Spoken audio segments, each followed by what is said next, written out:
খুন করেছে সেদিনকে, এবং তার অনুসারী যারা ছিল, যারা এই প্ল্যান করছে যে কি করে এটাকে চাপা দেওয়া যায়, কি করে প্রমাণ করা যায় যে কিছুই ঘটেনি।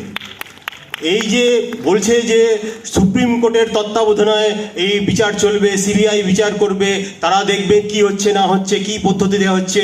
আমরা বলছি এই বিচার, এই তদন্ত, এটা কিন্তু সুপ্রিম কোর্টের নজরদারিতে হচ্ছে না, এটা আমাদের মানুষের নজরদারিতে হচ্ছে। আমরা লক্ষ্য রাখছি প্রতিদিন, প্রতি রাত, প্রতি মিনিটে যে কারা কি করে এটাকে ধামা দিতে চাইছে। এদের কোনো ক্ষমা নেই। এই ক্ষমা যারা করতে চায় তাদেরও কোনো ক্ষমা নেই। এই ভারতবর্ষের বুকে তোদের লাশ আমরা তুলবই, এই প্রতিজ্ঞা আমরা করতে চাইছি। আর এই আন্দোলন তো চলবে। কারোর ক্ষমতা নেই, কারোর বাবার ক্ষমতা নেই এটাকে বাধা দেওয়ার। এবং আমি বলতে চাই, আপনারা যে আন্দোলন করছেন তার সাথে আমরা যা সিনিয়র ডাক্তার আছি তারা এর পাশে নেই, এর সাথে আছি, কাঁধে কাঁধ মিলিয়ে লড়াই করছি। আর আমি একটা সাজেশন আপনাদের দিতে চাই। একটা প্রথম সাজেশন দিতে চাই যে আমাদের যে প্রত্যেকের যখন ফোন আসে কলার টিউন বাজে, আমাদের ফোনে কলার টিউন বাজে, আমরা নানা রকম কলার টিউন করি। আমি বলছি আজ থেকে আমরা প্রতিজ্ঞা নিই, আমাদের কলার টিউন হবে উই ওয়ান্ট জাস্টিস। এই কলার টিউন তৈরি করা যায়। আপনারা জিওতে যান, আপনারা ভোডাফোনে যান, দেখবেন কলার টিউন করা যায়। 49 টাকা দিলে এই কলার টিউন আপনি কিনতে পারবেন। আমি প্রার্থনা করব আপনারা সবাই, সমস্ত ডাক্তাররা এই কলার টিউন চালু করুন, যাতে যে পশ্চিমবঙ্গের মানুষ আপনাকে ফোন করবে সে শুনতে পাবে যে সমস্ত ডাক্তাররা বলছে উই ওয়ান্ট জাস্টিস। সেকেন্ড আমি যেটা বলতে চাই সেটা হচ্ছে যে আমাদের এই আন্দোলনের ফলে যে অবস্থা দাঁড়াচ্ছে হাসপাতালগুলোতে, সেই অবস্থা যদি আমাদের দীর্ঘস্থায়ী আন্দোলন করতে হয় তাহলে আমরা কিভাবে করব, কোন পথে চলব, কখন আমরা ইমার্জেন্সি সার্ভিসটা আবার দেব এবং কখন আমরা পূর্ণ বয়কট করব, এই আলোচনা আপনারা করুন, আপনারা দীর্ঘস্থায়ী পরিকল্পনা করুন। কারণ এই আন্দোলন চলবে এবং মানুষের সাথে লড়াই করে কিন্তু আন্দোলন চলবে না, মানুষকে নিয়ে আন্দোলন করতে হবে। মানুষকে পাশে নিয়ে আন্দোলন চলছে এবং মানুষের সাথে নিয়ে এই আন্দোলন চলবে। বিগত দিনে কিন্তু যখন আন্দোলন হয়েছিল পশ্চিমবঙ্গের বুকে, তখন মানুষকে সাথে নিয়েও জুনিয়র ডাক্তার ছিল। আমি সেই জুনিয়র ডাক্তারদের প্রতিনিধি।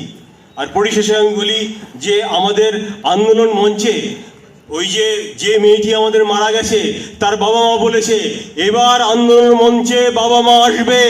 আমি বলতে চাই শুধু ওই মেয়েটির বাবা মা আসবে না, আমাদের সমস্ত ডাক্তারের বাবা মা আসবে। তারা এই মঞ্চে বসে থাকবে, তারা এই মঞ্চ থেকে ঘোষণা করবে আমার ছেলের নিরাপত্তা দিন, আমার মেয়ের নিরাপত্তা দিন। এই ঘোষণা যাতে মুখ্যমন্ত্রী, প্রধানমন্ত্রী সাথে সবার কানে পৌঁছয় সেই ব্যবস্থা আমাদের করতে হবে।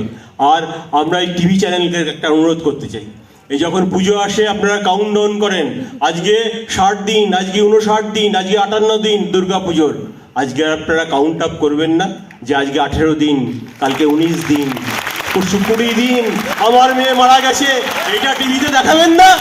এইটা যদি দেখান তাহলে পশ্চিমবঙ্গের মানুষ আপনাদের ক্ষমা করবে না। আর পরিশেষে বলি, একটা ছোট্ট কবিতা বলে শেষ করি। মৃত্যুর ভর্ৎসনা আমরা তো অহরহ শুনছি, আধার ঘোরের কেথে তবু তো ভোরের বীজ বুনছি। আমাদের বিক্ষত চিত্তে জীবনে জীবনে অস্তিত্বে কালনাট ফনা উৎক্ষিপ্ত বারবার হলাহল মাখছি। তবু তো ক্লান্তিহীন যত্নে প্রাণের পিপাসাটুকু স্বপ্নে প্রতিটি অন্নে মেলে রাখছি। এই কালো রাত্রির সুকঠিন অর্গল আমরা যে কোনোদিন ভাঙবই, মুক্ত প্রাণের ধারা আনবই। আমাদের শপথের প্রদীপ্ত স্বাক্ষরে নতুন সূর্য শিখা চলবেই, চলবেই, চলবেই। আমাদের সংগ্রাম চলবেই, জনতার সংগ্রাম চলবেই, আমাদের সংগ্রাম চলবেই, তিলোত্তমার সংগ্রাম চলবেই, অভয়ার সংগ্রাম চলবেই, মানুষের সংগ্রাম চলবেই। ধন্যবাদ। আমাদের একটা লিখিত বক্তব্য আছে, আমি ওদের কাছে দিয়ে যাচ্ছি, এটা